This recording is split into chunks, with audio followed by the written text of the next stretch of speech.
Australia has a very weird relationship with Josh Hazlewood when it comes to white ball cricket. For instance, they turned up to a World Cup in England and he wasn't in their team. This is the last knock. When was the first knock?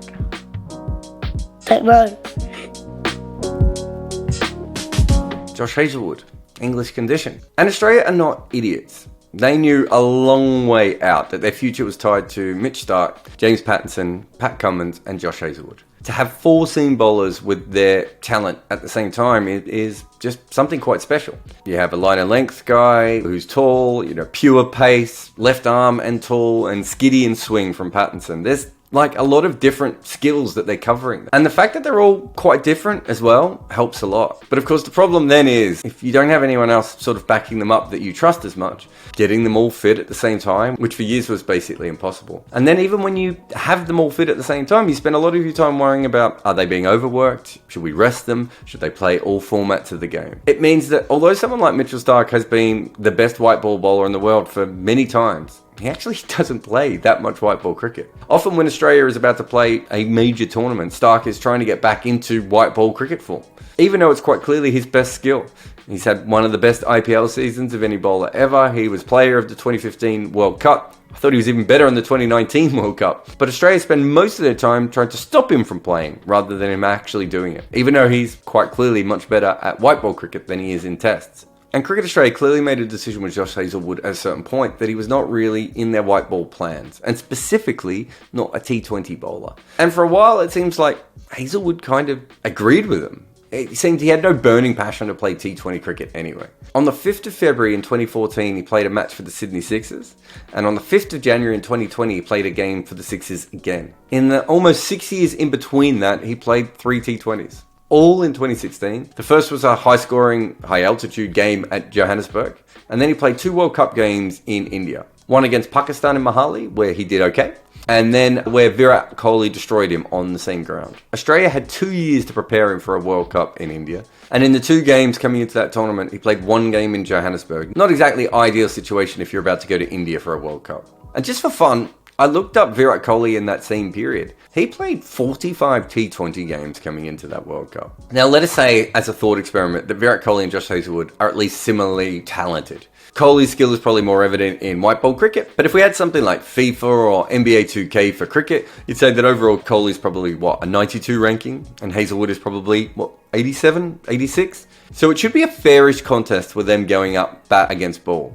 But not if one guy hasn't played in this format at all and the other one is an expert on it. And that's why Australia is so frustrating at these tournaments. We can all make fun of England's obsession with planning, but when they hit an ICC event, they know exactly how they are going to play, who their main players are, what their depth chart is for injuries or form, and every single player knows their main role within the team, and also what they might need to do in an emergency. They have thought about the World Cup, they've thought about all the different kinds of pitches and all the different kinds of things that will happen. They're players that are experienced and they hit it running. Australian players just turn up with talent and hope that they are good enough to overcome their problems. The reason that Josh Hazlewood is good at T20 now is not because Cricket Australia helped him in any way. It's that because he wasn't playing really that much limited overs cricket for Australia, he had a bit of time, so he played in the Big Bash. Probably a financial thing. Maybe he was even looking forward to going to the IPL, and playing well in a few games in the Big Bash did actually lead to him going to the IPL. And then when he got to Chennai, they had so many other overseas bowling seam options that they could use him just for a few games and let him work out what was best for him in T20 cricket. And we all know how talented Josh Hazlewood is. It really comes down to how much he's going to play in this format. He may not ever be an all-time great in T20, and he has the same problem of kind of any metronomic test bowler in this format. If the batters know where you're going to put the ball, they're just going to wait for you to put it there and then slog it out of the ground. But Hazlewood is faster and taller than bowlers like Vernon Philander and Mohammad Abbas. He has an advantage there. It means that Hazlewood can bowl that sort of uncomfortable back of a length ball, and you can't just stand there and flat bat him the way you would for Philander or Abbas. Now this is a shorter length than he would bowl in tests, so he has to get used to it a little bit. But if you're a T20 player coming up against Josh Hazlewood, you have to be comfortable with facing a player of his pace and bounce at at that length. It's not really that common in T20 to have that combination, which is, again, why he could be a very good T20 player. And then there's his accuracy. Obviously, it can go against him when he's being very repetitive, but when he needs to bowl slightly fuller because the ball's doing something early on, or at the end when he needs to bowl Yorkers, he can hit the base of leg stump. He has that ability, and he's doing it from a higher arm release than most players, and also at a quicker pace than most bowlers. He may not be an express bowler, but he's also not a medium fast bowler. And to be as good as he is in Test cricket, he's also got to be really skillful. And he's now started to bring some of those skills across to white ball cricket. He's always had an off-cutter, but it used to be kind of ordinary. And now it's clearly a lot better. And he's also gone and worked on a knuckleball as well. This is what a quality player does when they have a run at this format. You know, I've talked about this with players like Ben Stokes as well. If it looks like he can't play T20 cricket, it's because they haven't played enough T20 cricket in a short period of time. And Hazlewood is not a perfect T20 bowler. He hasn't worked out the depth yet, really at all.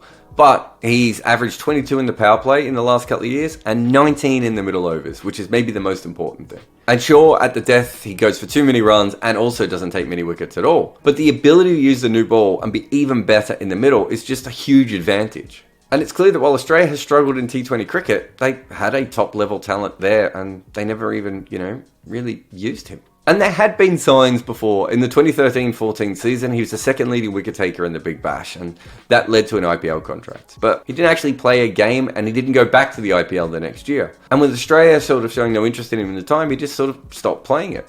This game against the West Indies, he took 4 for 39. Gale took him down early on, and later he went for runs at the death. But he took 4 wickets in the middle of that, which is giving him 8 wickets in the tournament so far, while he's been going at less than 7 runs and over. In 2016, it was weird that they picked him. In 2019, it was weird that they didn't. This time, Hazlewood has learned how to bowl in T20 by going to franchise cricket, and he's played over 50% of his career matches in the last 2 years. It's still very weird. It's just that it's working out better for Australia now.